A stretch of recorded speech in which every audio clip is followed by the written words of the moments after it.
की जमानत जब्त हो। मौर्य भी यहाँ चुनाव लड़ने आ रहा है। महिलाएं सुरक्षित नहीं थी, इस सरकार में सुरक्षित है, यही सबसे बड़ा मुद्दा है। अब लोकसभा चुनाव की दुंदुभी बज गई है। आज आखिरी चरण का जो मतदान होना है 1 जून को, उसके लिए आज से नामांकन चालू हो गया है। आज 7 तारीख को कुशीनगर जिला मुख्यालय पर इस समय मौजूद हैं हम, और यहाँ मौजूदा सांसद भारतीय जनता पार्टी के कैंडिडेट विजय कुमार दुबे का नामांकन होना है। यहाँ बहुत सारी भीड़ यहाँ दिखाई दे रही है, बहुत सारे लोग यहाँ हैं, और यहाँ एक तरह से रोड जाम है, सड़क जाम है, चारों तरफ से आदमी दिखाई दे रहे हैं, पब्लिक ही दिखाई दे रही है। यहाँ बहुत सारे लोग बातचीत करने के लिए भी यहाँ हमारे पास मौजूद हैं। क्या माहौल लग रहा है आज का? माहौल तो आपको खुद देख कर लग रहा होगा, इस बार 400 पार, योगी मोदी 400 पार।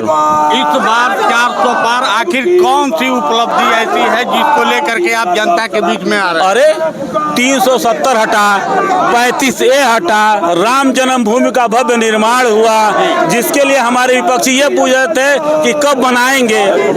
मंदिर भी वहीं बनाया, डेट भी बताया, लेकिन विपक्ष का कोई नहीं आया। ऐसा जिला नहीं है जिस जिले में एम्स न बना हो, मेडिकल कॉलेज न बना हो। जी यहाँ समान में जी यहाँ और भी बहुत सारे लोग हमारे साथ मौजूद हैं बात करने के लिए। यहाँ ये चेयरमैन हमारे पास मौजूद है। किस मुद्दे को लेकर के आप इस समय वर्तमान में सरकार चुनावी मुद्दे में आए हैं? देखिए, मुद्दे तो बहुत से हैं, विकास के मुद्दे तो होते रहते हैं, लेकिन हम लोग सुरक्षित रखने के लिए, देश को विश्व में एक कीर्तिमान बनाने के लिए, पुनः विकसित राष्ट्र बनाने के लिए हम लोग मोदी जी को पुनः तीसरी बार प्रधानमंत्री के रूप में देखना चाहते हैं। उत्साह इतना है, भाषण इतना दिए हैं, बोले इतना है कि इस समय हमारे चेयरमैन साहब से आवाज भी नहीं निकल पा रही है। हम और भी लोगों से बात करना चाह रहे हैं। आखिर इस समय जनता के बीच में आप लोग क्या क्या मुद्दा लेकर, कौन से मुद्दे को लेकर के इस समय जनता के बीच में है? पिछली सरकारों में हमारी महिलाएं, हमारी माता बहनें सुरक्षित नहीं थी, इस सरकार में सुरक्षित है, यही सबसे बड़ा मुद्दा है। रामचरित मानस फूकने वाले मौर्य की जमानत जब्त हो। मौर्य भी यहाँ चुनाव लड़ने आ रहा है। आ रहे हैं और जमानत जब्त होगी। रामचरित मानस आप लोगों से हम बात करना चाहेंगे जी, रोजगार पर आप क्या मुद्दा लेकर के ये जनता के बीच में जाएगा? हमारी सरकार 2014 में आई है, उसके बाद भारतीय जनता पार्टी के नरेंद्र मोदी जी जब हम लोग के प्रधानमंत्री बनते हैं तो युवाओं के बारे में, महिलाओं के बारे में, हम लोग के देश के किसान के बारे में और नौजवान के बारे में एक अद्भुत बदलाव लाने का काम करते हैं।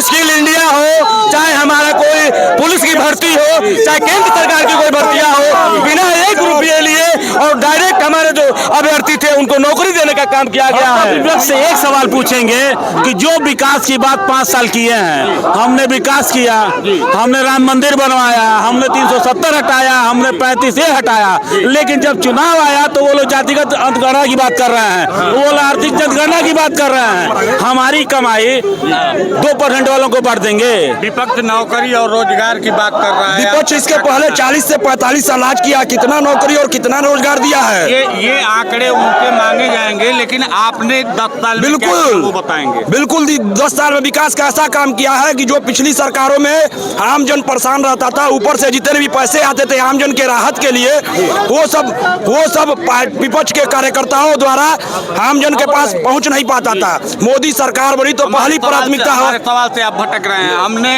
आपको विपक्ष का प्रश्न पूछा, रोजगार और नौकरी पर आपने क्या किया? 2 करोड़ नौकरियां दिया, स्टार्टअप इंडिया, यूपीपी परीक्षा, स्किल इंडिया और विश्वकर्मा योजना, ऐसे बहुत सारी योजनाएं हैं। आप निकाल के देखिए, विपक्ष के पास जब मुद्दा नहीं है तो सिर्फ रोजगार और रोजगार चिल्ला रहा है। पिछली सरकार 40 साल उनकी सरकार रही है, चाहे सपा हो, बसपा हो, कांग्रेस हो, कितनी नौकरियां दी है, उनके पास कोई डाटा है? मोदी जी ने तो स्टार्टअप करके सबको लोन दे के कहा है कि आप रोजगार करिए। सब कोई पढ़ लिख के ही नौकरी प्राप्त करेगा?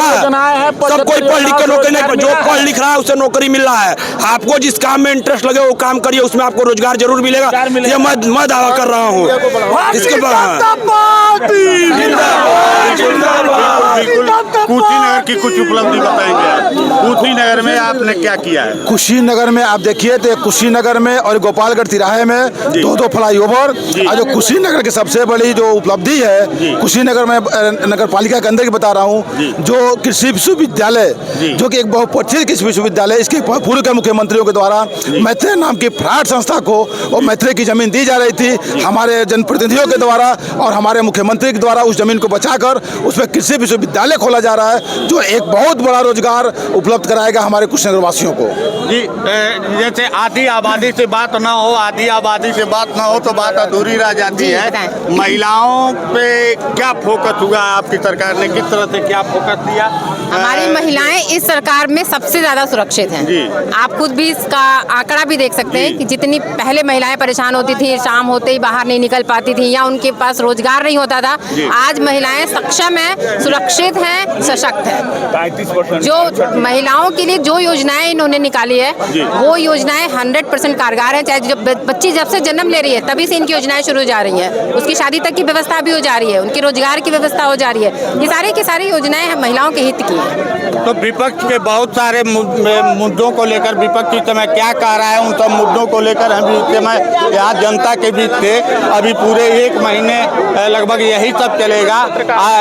आगे हम अन्य भी कैंडिडेटों के, अन्य भी प्रत्याशी जो आएंगे, अन्य भी उम्मीदवार आएंगे, उनके भी विजन को आपके सामने प्रस्तुत करेंगे। फिलहाल ये क्या चल रहा है, कुल मिला जुला के यहाँ अभी माहौल कुछ काफ़ी बरसात का भी माहौल है, फिर भी मामला यहाँ ज़्यादा गर्म है। आगे देखते हैं क्या होता है, बने रहिए हमारे साथ। फिलहाल हम आपको और भी